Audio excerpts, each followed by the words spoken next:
Hello guys, je me disais, et si on parlait un petit peu, vous et moi, de ma grossesse. Donc en fait cette vidéo ça va un peu être une vidéo parlotte de grossesse, vraiment, où je vais vous raconter un petit peu d'où j'en suis, d'être enceinte, d'être toute seule, etc. et de comment ça se passe pour moi en ce moment. À l'heure où je tourne cette vidéo, on est le vendredi 7 mars. Donc voilà, cette vidéo ça va vraiment être juste, on parle, enfin je parle surtout. Donc tout d'abord je voulais vous faire un petit retour depuis la dernière vidéo, c'est-à-dire que là on est le 7 mars, ça va faire du coup 3 semaines il me semble, hein, ouais, entre 3 et 4, ouais 3 semaines je crois, depuis la dernière vidéo. Je voulais vous dire que du coup il y a plutôt du positif pour moi, c'est-à-dire que je suis de nouveau à fond dans ma grossesse. Je parlais la dernière fois d'une déconnexion à bébé et d'un potentiel déni de mi-grossesse. Donc là j'ai envie de dire que je suis plus du tout dedans, hein. C'est-à-dire que la grande nouveauté aussi c'est que je commençais à sentir bébé bouger et ça me change la vie. De temps en temps je sens que ça remue, alors ça me rassure énormément et surtout ça me fait vraiment prendre conscience que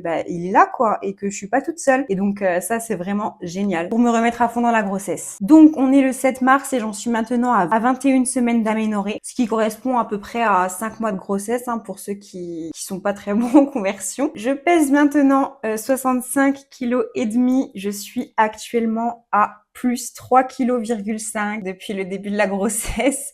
Je vous avoue que là, j'ai beaucoup pris dernièrement, enfin surtout en une semaine, depuis la semaine dernière où la sage-femme elle m'a pesé, je pesais 64 kg et là, je me suis pesée aujourd'hui même 65 kg et demi. Ça fait mal, mais en même temps, c'est normal et ça prouve que bébé se développe bien et de toute façon, la sage-femme m'avait prévenu que c'était au 5e mois qu'on prenait le plus de poids. Donc jusque là, c'est normal. Et donc au niveau de mon tour de taille aussi, ça a bien pris, hein. J'ai un ventre beaucoup plus arrondi. Je pense que vous avez pu le voir sur la vignette de la vidéo. Je fais maintenant 101 cm de tour de taille. Donc il faut savoir que 101 cm, encore la semaine dernière j'étais qu'à 99, donc j'ai encore repris 2 cm de tour de taille en une semaine seulement, ce qui fait quand même beaucoup. Donc du coup je voulais aussi voir avec vous, vous faire un petit retour de mon dernier rendez-vous chez la sage-femme qui était il me semble la semaine dernière. Franchement tout est ok, le cœur de bébé battait à 150 pulsations par minute. Alors pour ceux qui vont se dire c'est beaucoup, non, c'est juste totalement normal pour un fœtus, hein. Le contraire serait plutôt inquiétant et étonnant si ça battait beaucoup plus lentement. Elle a mesuré et tâté mon utérus qui était très bien placé, tout pile à la bonne taille, donc ça c'est parfait. Mes analyses aussi sont toujours parfaites, c'est-à-dire qu'il n'y a pas d'infection urinaire,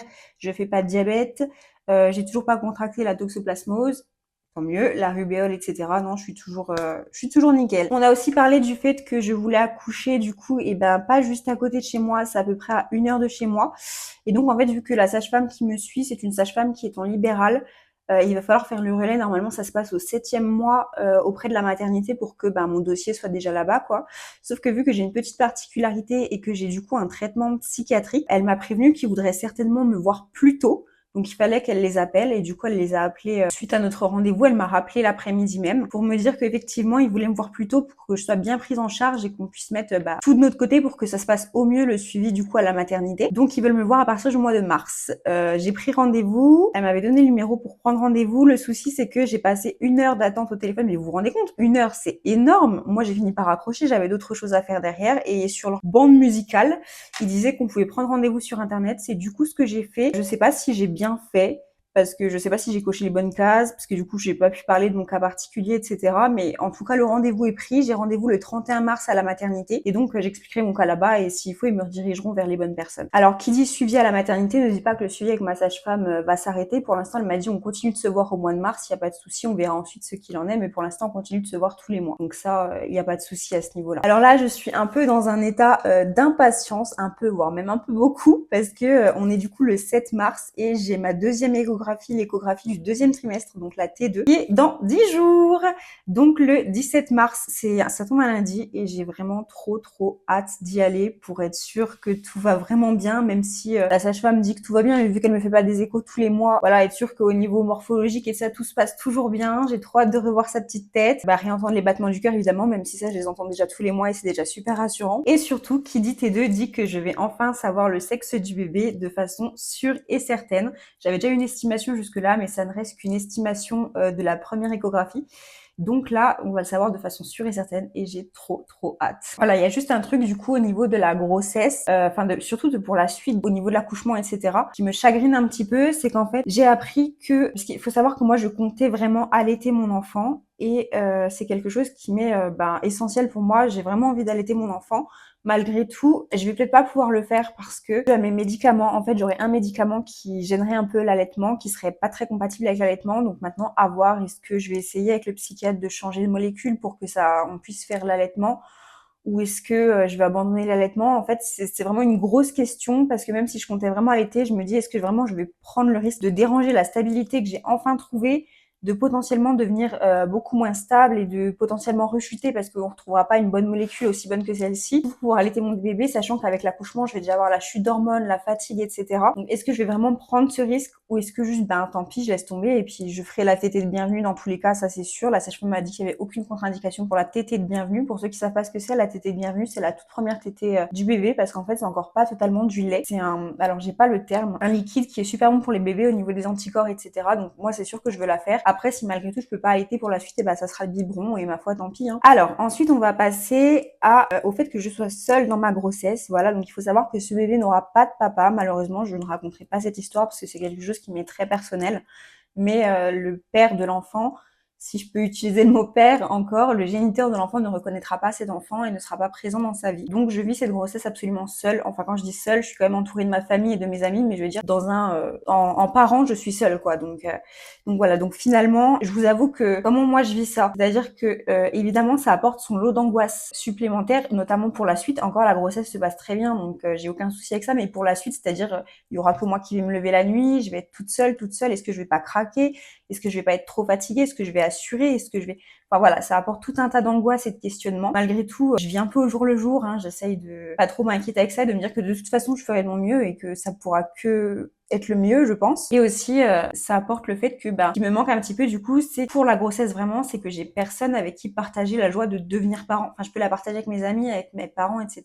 Sauf que c'est pas pareil, c'est pas quelque chose qui vivent en même temps que moi, avec moi, quoi. Donc ça, c'est vraiment quelque chose qui m'est propre et pour lequel je ne peux pas vraiment parler avec le deuxième parent puisqu'il n'y en a pas. Après, je vous avoue que le fait d'être toute seule dans ma grossesse, il y a aussi des côtés positifs pour moi. J'essaie de pas voir que le négatif, notamment le fait qu'il y aura pas de bataille. J'ai à me chamailler avec personne pour le prénom de l'enfant. Je suis toute seule à décider et ça, c'est le top du top. C'est vraiment génial. Et aussi, ça fait que je suis plus sereine. En tout cas, dans mon cas, alors c'est vraiment bizarre de se dire qu'en étant parent seul, on est plus sereine en étant enceinte. Mais dans mon cas, c'est le cas parce que le géniteur de cet enfant, vu la relation que j'ai eue avec lui, je me rends compte qu'en fait, si jamais il s'était impliqué dans cette grossesse, j'aurais pas été aussi sereine. Je pense qu'il y aurait eu des engueulades, des tensions, etc. Et en fait, ça m'apporte plus de sérénité, le fait d'être seule et de n'avoir aucune nouvelle, etc. Ça me calme vraiment. Ensuite, le dernier point que je voulais aborder avec vous, c'était le fait que je me sens complètement sereine et à fond dans ma grossesse et surtout que je suis extrêmement reconnaissante. Vous avez pas idée, franchement, je me rends compte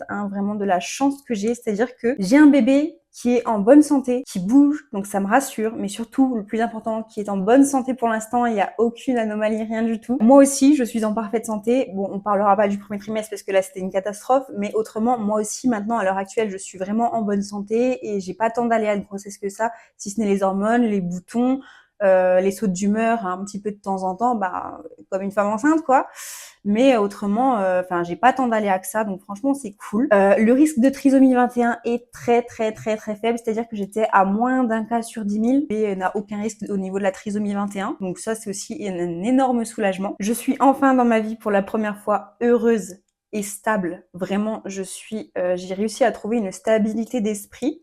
Alors, je suis toujours sous traitement, évidemment, grâce au traitement, ou peut-être que le traitement n'a plus rien à voir là-dedans, mais j'ai enfin trouvé vraiment une stabilité d'esprit. Je suis heureuse. En plus, en ce moment, il fait soleil. Je pense que un peu partout en France, début mars, il a fait soleil, mais comme pas possible. Et ça m'a rendue trop heureuse. Ça m'a beaucoup aidée dans mon épanouissement personnel. Voilà, donc pour la première fois de ma vie, je me sens vraiment heureuse et stable. Et du coup, j'en profite un max. Je suis hyper contente. Je me sens hyper sereine. Je suis hyper reconnaissante pour ça, hyper fière de moi, du chemin que j'ai fait. Parce que si vous saviez dans quel état j'avais été avant, franchement, il y a eu du chemin qui s'est fait et ça, je ne peux en être que très fière. Voilà, et donc je suis aussi extrêmement reconnaissante d'avoir tout ce que j'ai à l'heure actuelle, un bébé en bonne santé, un toit sur la tête, mon appartement, etc. Même si évidemment ma situation n'est toujours pas idéale, c'est-à-dire que par exemple je n'ai pas d'emploi à l'heure actuelle. En fait, tout ce que j'ai, c'est déjà plein de choses que d'autres n'ont pas. Une famille qui me soutient, des amis, un bébé en bonne santé, une grossesse qui se passe à merveille. Franchement, j'ai énormément de choses, je ne peux que être heureuse, je suis reconnaissante pour tout ce que j'ai. Et surtout, je voulais adresser vraiment des gros remerciements à tous ceux qui me soutiennent, c'est-à-dire je mets en priorité ma famille et ma meilleure amie, enfin même tous mes amis qui sont vraiment très proches et que je vois régulièrement ou à qui je parle régulièrement, parce que il y en a, et Dieu sait, ils se reconnaîtront, que je ne peux pas voir très souvent parce qu'ils habitent loin, et pour autant on s'écrit, on s'appelle, etc. et on se tient au courant de nos vies. Et ceux-là sont aussi très présents pour moi, ils m'ont toujours aidé, relevé dans les moments difficiles, etc. Je voulais émettre vraiment de gros remerciements pour ces personnes-là qui rendent ma vie meilleure en fait, simplement. Voilà, et donc c'est la fin de cette vidéo. J'espère qu'elle vous aura plu. Elle n'aura pas été très longue, mais je pense que la première était déjà très très longue, donc il vaut mieux que celle-là ne soit pas trop longue. Elle était peut-être beaucoup moins intéressante aussi parce que bah c'est juste moi qui parle, mais voilà, j'avais vraiment besoin, je pense, d'exprimer tout ça, et je me voyais pas le faire autrement qu'en fait simplement en parlant face à vous. Donc voilà, promis, les prochaines vidéos seront plus intéressantes que celle-ci. Voilà, seulement c'était important pour moi de tourner cette vidéo quand même. Si la vidéo vous a plu, si vous avez aimé, n'hésitez pas à laisser un petit like, à vous abonner, à partager même la vidéo. Bien sûr, il n'y a toujours aucune obligation, mais si vous le faites, ça me ferait très très très plaisir et ça me soutiendrait énormément. Voilà, bisous, à la prochaine!